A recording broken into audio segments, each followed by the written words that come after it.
नमस्कार. UK Marathi story वर्ल्डमध्ये तुम्हा सर्वांचं मनपूर्वक स्वागत आहे. कथा आवडत असल्यास लाईक करा, कमेंट सेक्शनमध्ये जाऊन स्वाईप करून हाईप बटन दाबा, कथा शेअर करा आणि चॅनलला नक्की सबस्क्राईब करा.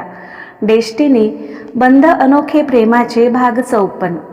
आज गावातील महिला मंडळाची मीटिंग होती. नेहमीप्रमाणे आद्या सगळ्या बायकांना योग्य मार्गदर्शन करत होती. पुढे काय करायचे याची रूपरेषा आखत होती. सगळ्या बायका मन लावून तिचे बोलणे ऐकत होते. एकदाची मीटिंग संपली आणि आद्या सगळ्यांचा निरोप घेऊन बाहेर आली. अचानक तिचा मोबाईल रिंग झाला. तशी ती कारमध्ये न बसता आडोशाला उभी राहून फोनवर बोलू लागलीच की बायकांचा आवाज तिच्या कानावर पडला. बिचाऱ्या वहिनी साहेब एवढ्या चांगल्या आहेत, पण देवाने बघा त्यांच्या पदरात मूल टाकलेच नाही, एक स्त्री बोलली. आणि आद्या सुन्न झाली. म्हणजे तिच्या मागे बायका तिच्याविषयी चर्चा करतात. आज तिला कळले होते. नंतर बोलते सांगून तिने कॉल कट केला आणि बायका काय बोलतात ते ऐकू लागली. हो ना, एवढी वर्ष झाली लग्नाला, पण देवाला काही दया नाही आली त्यांच्यावर. त्यांनाही वाटत असेल ना आपले मूल असावे. आता भाऊसाहेबांची मुलगी बघा, चांगली 1.5 वर्षाची झाली. तिच्या बाललीला बघून त्यांनाही वाटत असेल ना आपले मूल व्हावे. दुसरी स्त्री बोलली, एवढा पैसा असूनही कोण्या कामाचा, जर एक बाई आई होऊ शकत नाही. मला तर यात वहिनी साहेबांची चूक वाटते. कशाला हवी नसली हाव. आबासाहेब खासदार, भाऊसाहेब आमदार, दादासाहेबांच्या फॅक्टरी आहेत आणि ह्या गावच्या सरपंच. वरून काय तर फॅक्टरीचे पण काम पाहतात. गावातील काम, घरातील काम, फॅक्टरीचे काम, वरून ते मारधाड. एका बापड्यासारखे इकडे तिकडे धावपळ करायची काय गरज. बाईच्या जातीनं बाईसारखं राहावं हे असे उद्योग असले तर गर्भपिशवीवर फरक तर पडेलच ना. हो ना, मी तर ऐकले वहिनी साहेब पहिले दादासाहेबांची वहिनी होत्या. दादासाहेबांना म्हणे एक जोडा भाऊ होता, त्यांची बायको आहे. त्या अपघातात तो गेला आणि यांना आबासाहेबांनी लहान भावाची बायको म्हणून घेऊन आले वाड्यावर. खरं की काय? आता ग बया, वहिनी दिराची बायको झाली. बड्या लोकांची असलेच थेर, नुसता बडा घर पोकळ वसा. बिचारे सम्राट दादा, अशी वांज बायको त्यांच्या गळ्यात पडली. सम्राट दादाचे तर वंश संपलेच अशाने. सम्राट दादाने दुसरे लग्न करून घ्यावे. अशी बायको काय कामाची, जे एक मूल नाही देऊ शकत. बायका आता चवीने रंगवून रंगवून चर्चा करू लागल्या. ए रंजे, सीमे, शाले, जरा तरी लाज बाळगा. तुम्ही वहिनी साहेबांविषयी बोलत आहात. त्याच वहिनी साहेब ज्यांच्यामुळे तुम्ही सुखाने 2 घास गिळत आहात. तर आता तुम्ही त्यांना नावबोट ठेवणार होय. दुसऱ्यांच्या वावरात काबाड कष्ट करून जगणारे तुम्ही, फाटक्या कपड्यांना शिवून घालणारे तुम्ही, त्यांच्यामुळे 2 पैसे काय कमवायला लागले तर डोळे वर आले होय तुमचे. एवढ्या वेळची बायकांच्या चर्चा शांतपणे ऐकणारी कोमलची आई चिडून बोलल्या. तशा सगळ्या शांत झाल्या. वहिनी साहेब पुढे आले नसते ना, तर तुम्ही बायका आत्ताही कोणाच्या तरी वावरात घाम गाळत असता. असे सावलीत बसून वहिनी साहेबांना नावं नसते ठेवले. आणि वसू, तू वहिनी दिराचे नाते सांगत आहेस. वहिनी साहेबांचे लग्न झाले तेव्हा वहिनी साहेब विधवा तरी होत्या, पण तुझी माय अन मावशी सवती झाल्या, तेही दोघी जित्या असताना. एका माणसासोबत संसार केलं आणि नाकाने तू गोष्टी सांगतेस होय ग. कोमलची आई चिडूनच बोलल्या. आणि राहिली गोष्ट बाळाची, तर कोणाला उशिरा होत्यात. होईल बाळ वहिनी साहेबासनी बी. बोलून कोमलची आई बाहेर आली तर तिची नजर भिंतीला टेकून सुन्न अवस्थेत उभ्या असलेल्या आद्यावर पडली. वहिनी साहेब, कोमलची आई ओशाडून बोलतच होती की त्यांच्याकडे दुर्लक्ष करत आद्या झपाझप पावले टाकून कारमध्ये बसून तिथून निघून गेली. बेडवर बसून आद्या विचारात हरवलेली. कानात सारखेच बायकांचे बोल अगदीच टोचू लागले. तिचे डोळे सतत वाहू लागले. सम्राट रूममध्ये आला तसे आद्या लगबगीने त्याच्या जवळ गेली.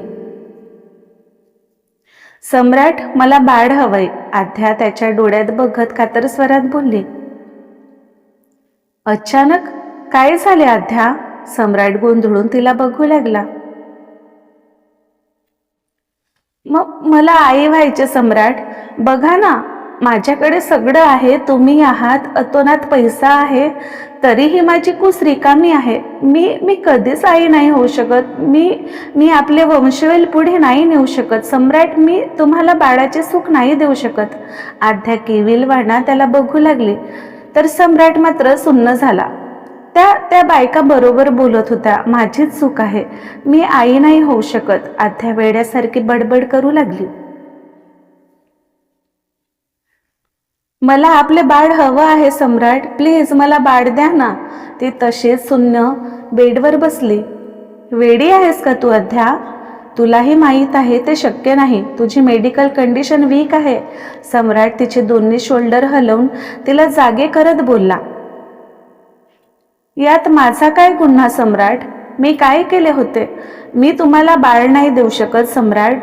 तुम्ही दुसरे लग्न करून घ्या, आध्या बोलली आणि दुसऱ्या क्षणी सम्राटची 5 बोटं आध्याच्या गालावर उमटली. आध्या गालावर हात ठेवून अश्रू भरलेल्या नयनेने त्याला बघू लागली, तर सम्राट रागात धुसफुसत दिला. तुझी हिंमत कशी झाली हा? आम्ही तुला कधी बोललो आम्हाला बाळ हवे? बोल ना, सम्राट चिडून बोलला. आध्याने नजर झुकवली. मग तुझ्या डोक्यात हे विचार आलेच कसे हा? आम्ही दुसरे लग्न करू? तुला कळते तू काय बोलत आहेस? तू असा विचारही कशी करू शकतेस आध्या? आम्ही पहिलेच बोललो आम्हाला मूल नको. आपले अनाथ आश्रम आहे, जेव्हा मन करेल तिथून एक मूल घेऊन येऊ. मग का तू असे वेडेवाकडे विचार करतेस? असे बोलताना तुझी जीभ कशी जळली नाही ग? की तुला आमच्यावर विश्वास नाही? सम्राट चिडूनच बोलला. आध्याने रडतच त्याला मिठी मारली. सॉरी सम्राट, पण काय करू, नाही सहन होत. मला आई व्हायचे सम्राट, ते सुख अनुभवायचे. आध्या रडतच बोलली. आपण प्रयत्न करू ना बाळा. डॉक्टरांनी असे तर नाही बोलले तू आई नाही होऊ शकत. एकदा डॉक्टरांना भेटू, होऊ शकते एवढ्या वर्षात रिकवर झाले असेल, आणि नाहीच झाले तर मेडिकल सायन्स खूप पुढे गेले, आपण दुसरे कुठले प्रयत्न करू? सम्राट तिला समजावत बोलला. पण यावर तिचा काहीच रिस्पॉन्स आला नाही. बस तिचे मंद मंद श्वास त्याच्या मानेवर जाणवत होते, तर मध्ये मध्ये येणारे हुंदके. मान झुकवून सम्राटने तिला पाहिले. तिला झोपलेले बघून त्याने हळूच तिला बाहूत उचलून घेत बेडवर ठेवले. तिच्या शेजारी बसून तो एकटक तिला निहाळू लागला. नेहमी फुलासारखे टवटवीत असलेला तिचा चेहरा आज पुरता कोमेजलेला होता. तिच्या बंद झुपकेदार पापण्या अजूनही ओलावलेल्या होत्या. कपाळावर आठ्यांचे जाड होते. त्याने हळूच तिच्या चेहऱ्यावर हात फिरवले, तसे गहीवरून आले त्याला. त्याने मान झुकवून डोळ्यातील अश्रूंना वाटमुकडे केले. किती त्रास करून घेणार आहेस बायको? तुला हरलेले नाही बघू शकत आम्ही. तू लढतानाच चांगले दिसतेस, रडताना नाही. सम्राटने तिच्या केसात बोट फिरवत हळूवार पुटपुटला. खाली झुकून त्याने तिच्या कपाळावर ओठ टेकवले. रात्री कितीतरी वेळ आद्या झोपेत दचकून उठली होती. लोकांची बोलणे, तिला बघून हसणे, स्वप्नातही तिला बायकांचे आवाज ऐकू येत होते, आणि अस्वस्थ ती झोपेतही बडबड करू लागली. शेवटी एका स्त्रीसाठी आई पण खूप महत्त्वाची असते. कितीही श्रीमंत असो, गरीब असो, यावरून सगळ्यांना मनस्ताप सहन करावाच लागतो. कधी समाजातील माणसांकडून, तर कधी कुटुंबातील. लग्नाला 1 महिना झाला नाही की शेजारीन पाजाऱ्यांचे विचारणं सुरू होतो. आहेत का काही? गुड न्यूज कधी देतेस? अगं बाई, झाले की 1 वर्ष, हौसमौज झाली नाही का अजून? आता तरी बाळाचं बघा. कधी त्या स्त्रीलाच आडून आडून विचारतात, तर कधी तिच्या कुटुंबातील माणसांना. काही स्त्रिया तर नुसते समाजाच्या भीतीमुळे लवकर बाळाचा विचार करतात. पण असे प्रश्न विचारणाऱ्यांना हा विचार का येऊ नये? लग्न झाले, कपल एकमेकांना समजून घेतात, वेळ घालवतात, मग त्यांना मूल हवं की नको ते स्वतः ठरवायला समर्थ नाहीत का? आणि कोणाला मूल हवे असेल तरी कधी मेडिकल कंडिशन ठीक नसेल तर बाळ व्हायला प्रॉब्लेम होतात. मग अशावेळी लोकांचे हसून विचारणेही त्यांना टॉर्चर केल्यासारखे वाटून जातात. अक्षरशः देवाला विनवणी करतात, या महिन्यात तरी गुड न्यूज घडू दे. आणि नाहीच मिळाली तर परत नैराश्य. मला बाळ हवं, माझे बाळ हवं सम्राट, आध्या ग्लानीत बडबड करू लागली. तसे सम्राट दचकून जागा झाला. तो हळूवार तिच्या डोक्यावरून प्रेमाने हात फिरवू लागला. तिने एवढी दास्ती घेतलेली की रात्रीतून तिला भयानक ताप भरला. सकाळी लवकरच सम्राटने डॉक्टरला बोलावून घेतले. सगळे सम्राटच्या रूममध्ये गोळा झाले. छोटे सावी दुडू धावत तिच्या जवळ जाऊ लागली, पण त्याआधीच सम्राटने तिला कडेवर उचलून घेतले. काका, काकी, ते सम्राटकडे बघत विचारत होते. तिच्या डोळ्यात पाणी जमा झाले. तुझी काकी खूप स्ट्रॉंग आहे, तिला काहीच नाही होणार, सम्राट तिचे डोळे पुसत बोलला. शेवटी काकीची लाडकी परिस्थिती. सकाळी उठली की पहिले काकी हवी असायची. आंघोळ, तयारी, जेवणही आद्याच्याच हातातून खायची आणि रात्रीही तिच्याच जवळ झोपायची. ती झोपी गेली की साक्षी तिला घेऊन जायची. पण आज आद्याला असे बेडवर झोपलेले बघून ती चिमुरडी घाबरली होती. गेल्या 2-3 दिवसापासून आद्या एकतर शून्यात हरवलेली असायची, नाहीतर सतत झोपलेली. बस तिच्याच विश्वात. तापही सकाळी उतरून रात्री परत चढायचा. घरात अजून तरी तिच्या कंडिशनविषयी कोणाला कळले नव्हते. साधारण ताप समजून सगळे तिची काळजी घ्यायचे.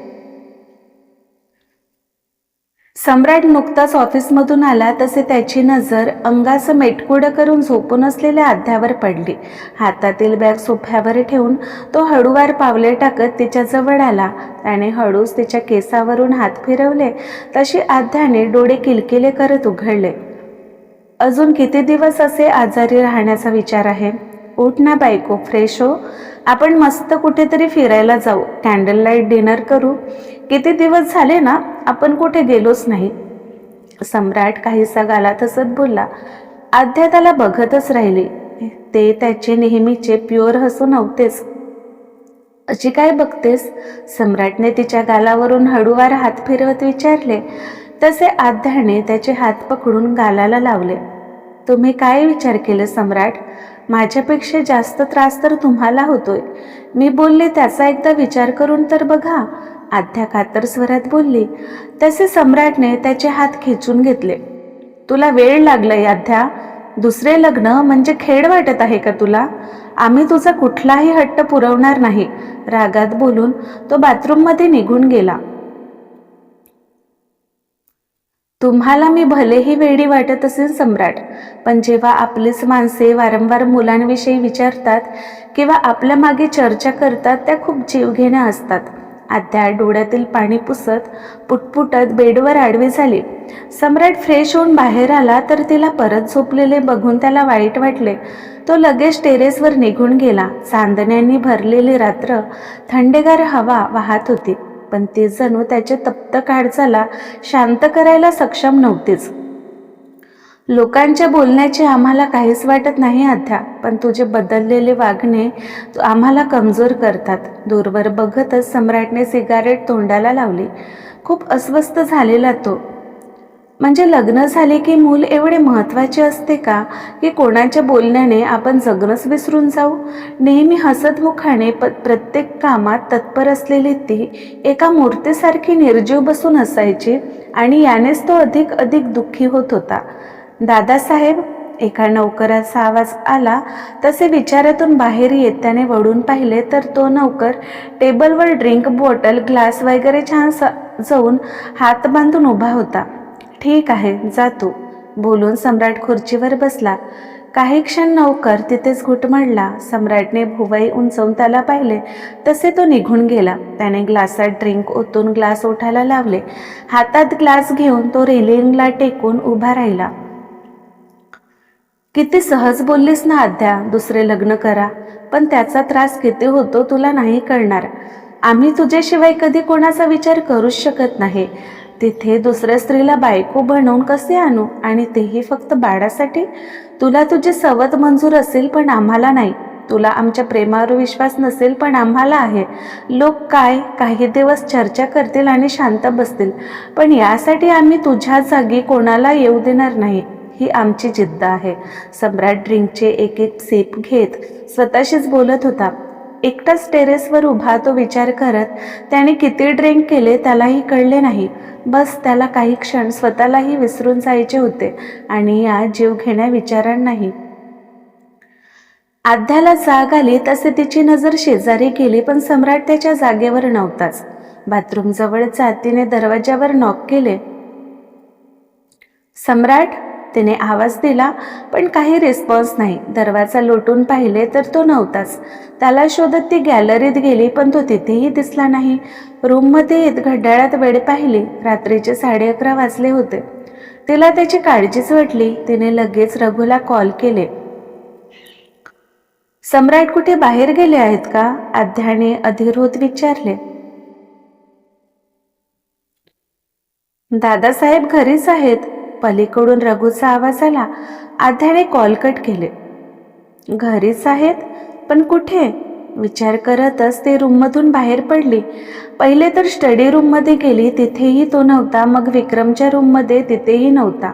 असे करत तिने सगळीकडे त्याला शोधले. आता मात्र ती घाबरली. आपसूक तिची पावलं टेरेसच्या दिशेने वळली. पहिलेच वीक ती पायऱ्याही नीट चढू शकत नव्हती. कसे तरी भिंतीचा आधार घेत ती वर टेरेसवर आली आणि तो दिसला पाठमोरा उभा. तसे तिचे डोळे भरून आले. थोडा वेळ तो दिसला नाही तरी कासावीस झालेली ती त्याच्या दुसऱ्या लग्नाच्या विचारात होती. खरंच ती सहन करू शकणार होती का त्याच्या आयुष्यात दुसऱ्या स्त्रीला? तर नाही. विचार येताच आध्याने पडतच त्याच्याजवळ जात त्याला मागून मिठी मारली. अचानक तिच्या मिठीने पहिले सम्राट तर गडबडला, पण तिचा आवाज कानावर पडला तसे त्याचे डोळे आपसूक मिटले.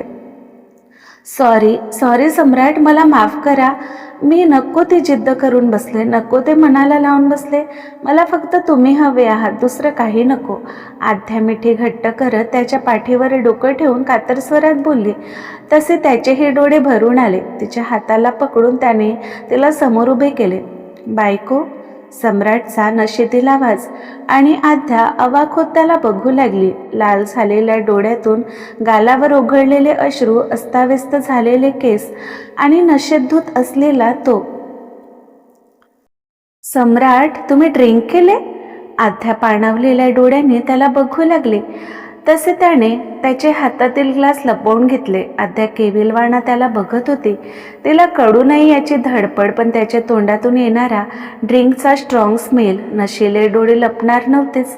तिने टेरेसवर नजर फिरवली तर कोपऱ्यात टेबलवर ड्रिंकची अर्ध्यापेक्षा जास्त रिकामी झालेली बॉटल आणि सोबत खायच्या वस्तू दिसल्या. त्याने खायच्या वस्तूला हातही लावले नव्हते. फक्त विचारात त्याने ड्रिंकवर ड्रिंक केले होते. सॉरी बायको, ते टेन्शनमुळे. नजर झुकवून कानाला हात लावून तिच्यासमोर उभा तो खूपच क्यूट दिसत होता. पण त्याची ही अवस्था आपल्यामुळे आहे या विचाराने आध्याला गलबलून आले. सॉरी नका म्हणू, मी सॉरी. त्याचे हात खाली करत आध्या त्याच्या मिठीत शिरली. आम्हाला तू कणखरच आवडतेस बायको, अशी हरलेली कमजोर नाही. प्लीज आम्हाला आमची आत्या परत करशील? सम्राट तिला दूर करत अपेक्षेने तिच्या डोळ्यात बघू लागला. आध्याने त्याच्या डोळ्यात बघत होकारात मान हलवली आणि दुसऱ्या सेकंदाला ती त्याच्या घट्ट मिठीत अडकली होती. आय लव्ह यू बायको. आम्हाला फक्त तू महत्त्वाची आहेस. आम्हाला नको आहे मूल. आम्हाला नाही बनायचे कोणाचे बाबा. आमच्यासाठी सावी पुरेसी आहे, पण तुझ्याशिवाय आम्ही स्वतःला इमॅजिन करू शकत नाही आणि तुला तुटतानाही बघू शकत नाही. प्लीज परत असे कधी करू नकोस. खूप त्रास होतो आम्हाला. सम्राट अगतिकतेने बोलू लागला. तिच्या गालावर, कपाळावर, केसांवर वारंवार तो चुंबनाचा वर्षाव करत होता. जणू ती बऱ्याच महिन्याने त्याच्या जवळ होती. त्याच्या स्पर्शाने बेचैनतेने डोळे मिटले आणि त्याला काही कळायच्या आत त्याच्या ओठावर ओठ टेकवले. जणू स्पर्शातून ती त्याला सांगू पाहत होती, तोही तिच्यासाठी तेवढाच महत्त्वाचा आहे. त्याच्याशिवाय तीही तेवढीच अधुरी आहे. पहिलेच नशेत असलेला तो तिच्या स्पर्शाने बेभान झालेल्या त्याचे हात तिच्या पाठीवर सैरवैर फिरू लागले. दोघे जगाला विसरून एकमेकात विलीन झाले होते. तिला दूर करत त्याने तिला बाहुत उचलून घेतले तर तिनेही हसतच त्याच्या गळ्याभोवती हात गुंफले. एकमेकांच्या डोळ्यात हरवलेले दोघे कधी रूममध्ये आले कळलेही नाही. तिला बेडवर ठेवून सम्राटने हळूच तिच्या नाकावर किस केले, मग कपाळावर किस केले. Good night.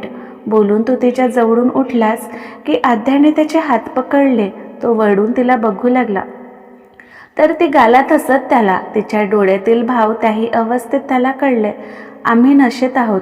तिच्या गालावर हात ठेवून तो हळूच बोलला, पण त्याच्या बोलण्याकडे दुर्लक्ष करत तिने त्याला मिठी मारत त्याच्या मानेवर ओठ टेकवले. आम्ही सावरू शकणार नाही. तिचे केस पकडून तिला दूर करत तिच्या डोळ्यात बघत तो बोलला. चालेल.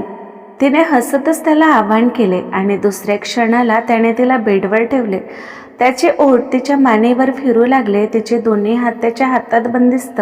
त्याच्या स्पर्शाने तडपणारी ती हळूवार दोघातील आडपडदा दूर झाले आणि एवढ्या दिवसात चिंतेच्या भोवऱ्यात अडकलेले दोघे एकमेकात एकरूप होऊ लागले. नशेत असलेला तो काही वेळेस हार शोध होता, पण लगेच स्वतःला सावरत हळूवार तिच्यावर प्रेमाची उधळण करत होता. कितीतरी दिवसांनी दोघे एकमेकांना अनुभवत होते. आता आध्याचे रुटीन परत सुरू झाले. तिने मनाशी पक्के केले सम्राटला दुखवायचे नाही. तिला कळून चुकले तिच्याविषयी बऱ्याच लोकांचे मत सारखेच आहेत. पुढे गोड बोलून मागे चर्चा करणारे. शेवटी एक स्त्री पुढे गेलेली किंवा तिचे वर्चस्व कोणाला पटले आहे का? बाहेरच्या लोकांकडे ती आता दुर्लक्ष करू लागली. त्रास तर होत होता, पण तिच्याकडे पर्याय नव्हताच. शेवटी सत्य स्वीकारणे गरजेचे होते. तिला नॉर्मल बघून सम्राटही खुश होता. परिस्थिती दोघांनी स्वीकारली होती. बाहेरच्यांशी आपण लढू तर शकतो, पण प्रश्न घरातीलच उठवत असतील तर.